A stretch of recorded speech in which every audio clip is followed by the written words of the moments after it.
मराठी लघुलेखन 100 शब्द प्रति minute. 5 second. Start. शब्द हे मनातील भावभावनांच्या अभिव्यक्तीचे साधन म्हणून स्वतःच्याच जीवनात शब्दाचे फार महत्त्वाचे स्थान आहे.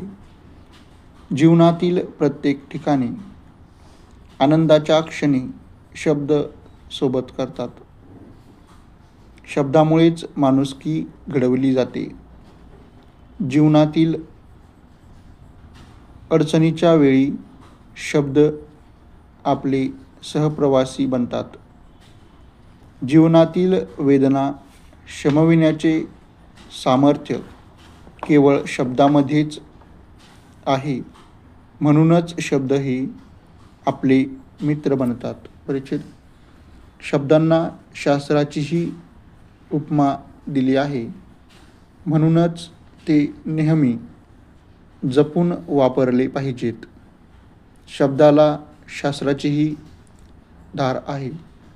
कटू शब्दांनी माणसाची मने दुखावली जातात व शब्दामुळेच माणसे एकमेकांपासून दुरावली जातात.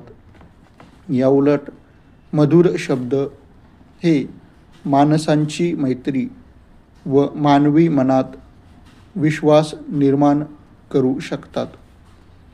समर्थ शब्दांनी माणसे एकमेकांना जिंकता येते. म्हणूनच शब्दातून दुसऱ्याला मान दिला पाहिजे. परिच्छेद. मधुर शब्द मानवी मनात विश्वास निर्माण करू शकतात.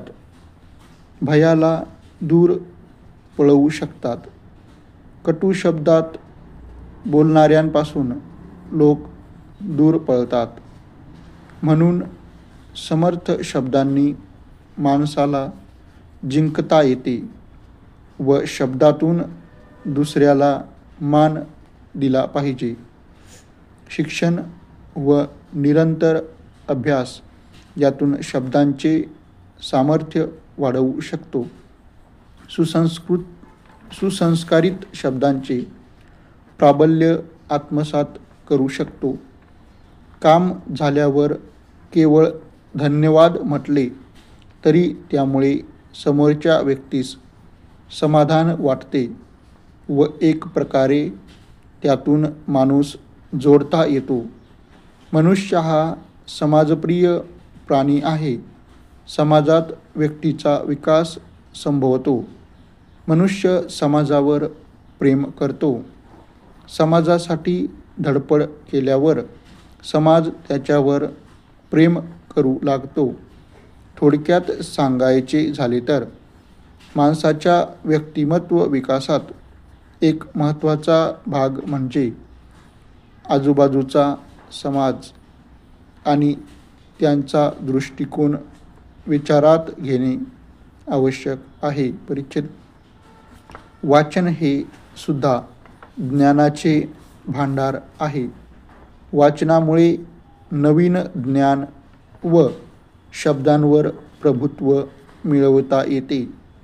तसेच वाचनामुळे नवीन विचार सुचतात व बुद्धी तल्लख होते.